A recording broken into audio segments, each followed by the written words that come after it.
It's no surprise that Lucasfilm and Star Wars have been failing no matter how hard they try. Yes, we know the audience is largely gone. We're aware that after The Mandalorian, there's no telling when another movie will happen. But what if we told you something even bigger is happening behind the scenes? What if we told you there's a new report out of Forbes that reveals Kathleen Kennedy's Lucasfilm in the United Kingdom alone is $3 billion in the hole?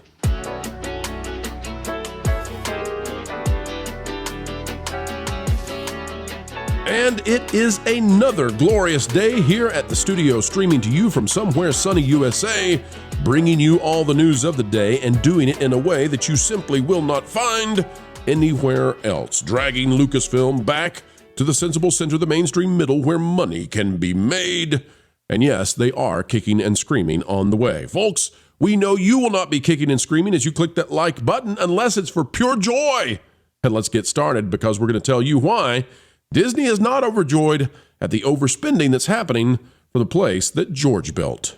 Just when you thought that Disney was off the hook, well, we're back here again on the hook for Disney. Jonas, welcome back to a place you know. Oh, yes. Actually, I was looking forward to reading this article, but this is Caroline Reed does fantastic work. So even if you don't want to revisit the subject, Caroline's work is so good that I don't mind it. Caroline Reed has done a phenomenal job, and I know that she has used some of the stuff from you and Valiant in the past. I know that Forbes has linked to that Park Place in the past. It's a real honor collaborating with her when we get to do so, and she has not needed any assistance that I'm aware of on collaborating when it comes to this one. She has knocked it out of the park.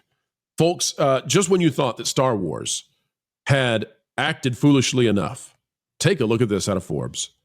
Disney's overspending on the Acolyte pushes Star Wars costs to $2.9 billion.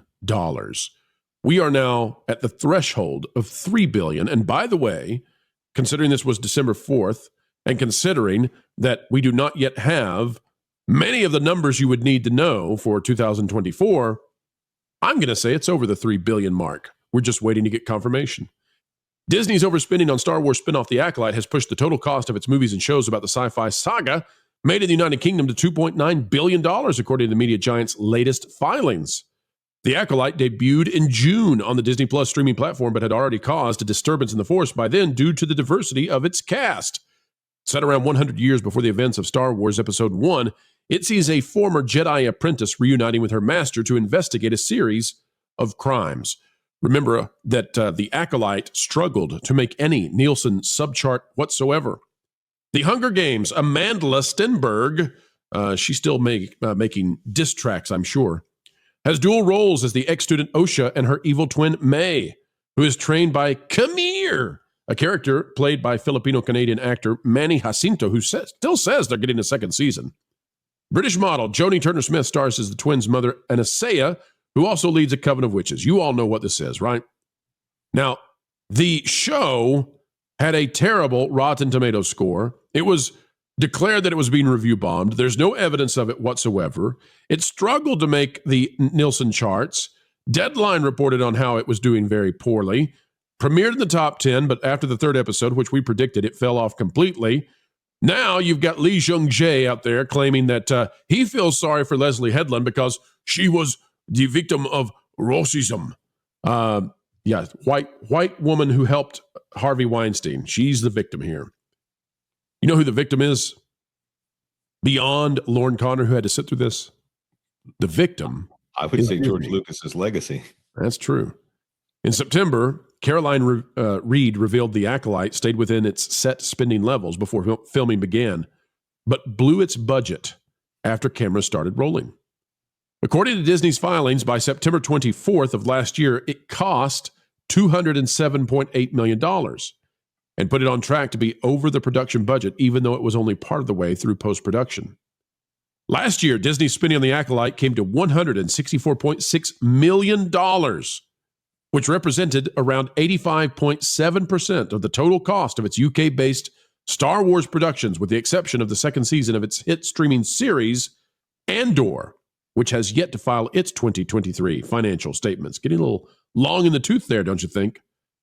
$2.9 billion is what they're up to. You can see the current chart showing the spending on Star Wars productions in the UK. You can see the increase there. But this chart down here, we'll highlight this. Very informative. And I want people to notice that the Acolyte, after tax credits, after everything, right, it comes out to a net negative $165 million.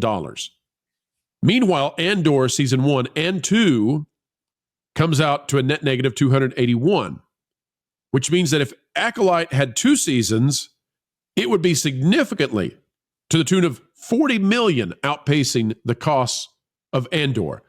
And you think about the way Andor looked versus the way the Acolyte looked, and you have to say, money has not been handled responsibly by Leslie Headland, Lucasfilm, Kathleen Kennedy et al. Jonas, your thoughts on what we've seen now from Forbes and Caroline Reed in regards to just how poorly the finances have been handled in a galaxy far, far away? Well, first of all, I would say that Caroline Reed does fantastic work, and I have no question whatsoever that she her numbers are accurate. The second thing I would add is there are some productions that are Lucasfilm productions in general that are not added to this list, like Indiana Jones and the Dial of Destiny obviously would not be on this list. And there are some projects that are unassigned that we don't quite know what they are, and those aren't currently on this list. So it can depend on the production. So I would say it's definitely above that $3 billion mark. And of course, that doesn't include anything that was a 100% American production or anything that was, I should say, 100% not a UK production, that they're not worried about getting the tax break on it. So for me,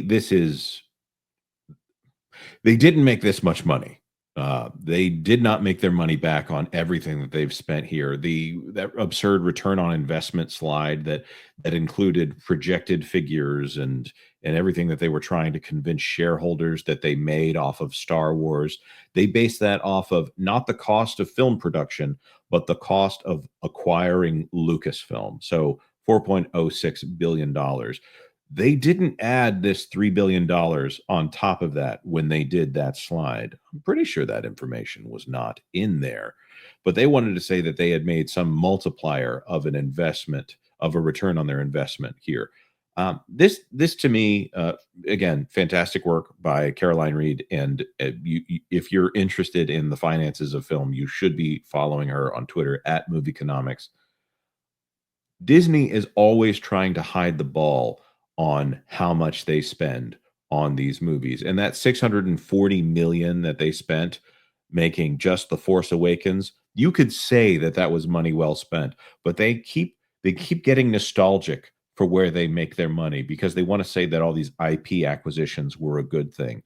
But then they have, well, this young lady on the screen right now who is determined to make her own mark on all of this. And if that mark doesn't work out the way she wants, she's going to insult the fans and tell all the fans that what they think about that nostalgia is wrong. Speaking of fans, Jonas, she loves ceiling fans. She's got quite the ceiling there and plenty of molding.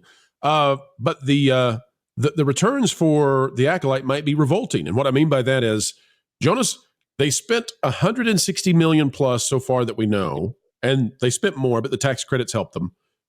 My question is, what did they get exactly back in return for all this? Like, what did they gain?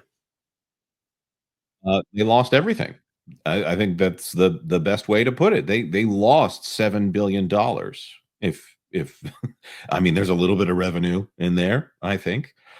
They don't break all of this out, but they have destroyed one of the greatest brands that has ever existed in the history of merchandising in toys. You have an entire generation of men and some women who fantasized about this franchise, and now they are sick of it to the point where Skeleton Crew's out there and it's not bad. And you're called a fence sitter if you say it's not bad. So, hey, I'll open myself up there. But they have taken one of the most lucrative things that has ever existed in the history of entertainment and turned it into a meh. So let me see if I understand this. This young woman who is like 24 years old and has, what appears to be a very nice home and lives a life of luxury, Her lifestyle and the lifestyle of so many others in her orbit have been paid for by a franchise that they have destroyed in order to gain their own financial success. So they diminish the asset. In other words, it's like taking all the furniture out of something before you burn it down, right? It's they remove the value for themselves, and now the franchise is greatly diminished. It has really substantially less potential now to be successful in the future. Oh yeah, this is something that they have to. And there was an article that I referenced just a moment ago. Are you ready for this? There was an article that I referenced just a moment ago from THR that called Kathleen Kennedy one of the most powerful women in Hollywood. And then it's all qualifiers on, well, there's a new trilogy, but we've seen that before. She's had hit or misses in streaming. It was one of the most, like, it felt like she had to be on the list, but whoever wrote the text was a lot more honest. I wouldn't say they're fully honest, but a lot more honest than we're seeing in the past. And again, her name comes up over and over again, and we're all mystified at how she's still in that role. But she's presided over one of the most amazing drops in value in Hollywood history. So I always like to look at potentials, and potentials give me an idea of what the market demand is. When The Force Awakens came out, I don't think anyone doubted that it would break $1 billion. Today, if you release a new Star Wars film, then I have a doubt that it can cross $200 million. And so to me, that's the legacy of Kathleen Kennedy. And the amount of money that they're spending on destroying this franchise, I think is rather impressive. I also think it's more impressive that they've been allowed to do so unfettered for so long. I think it's really, really something to watch the power, the hold that this idea that you cannot fire an incompetent woman if she's Kathleen Kennedy, if she's Amanda Stenberg, if she's Leslie Headland, although she's sort of fired. I think, Gina can be fired. Gina Carano can be let go. These others, they're untouchable. At the same time, they make the franchise that was the biggest on the planet rather untouchable now. It's impressive. Jonas, I'll give you the last word on it. No, I think that at this point, they just need to have a grown-up in the room. This is why we have no faith in Bob Iger on this channel. It's something that he bought, so he wants to be romantic about it and say that it was a great investment. So someone else needs to come in and fix what's going on at Disney. And it needs to be someone who is not sitting there trying to say that Bob Iger is the greatest guy in the company. But it sounds like if he's in charge of picking the next person, they're not going to have that mandate to fix things the way that Iger did when Eisner left. Indeed. Helping Hollywood produce a product that you want to consume, that's what we do each and every day, folks. And this time, it's time to, say goodbye. We know, but don't cry. No, for we will have more videos on the way. We love to bring those videos and that information. And by the way, if you'd like even more, consider going to the Patreon page. It's www.patreon.com/WDW Pro. It's where we put out stuff exclusively there that we simply can't put out in other places for whatever reason, be it because it's too spicy or because, perhaps we're working to corroborate it. But you can find out things early and first over there. Folks, we surely have had a great time spending time with you. Consider clicking that like button, share, subscribe, click it, and stick it to those pesky algorithms. It is the notification bell, and drop a comment right on down below. Until the next time, keep learning, keep growing, and keep having fun.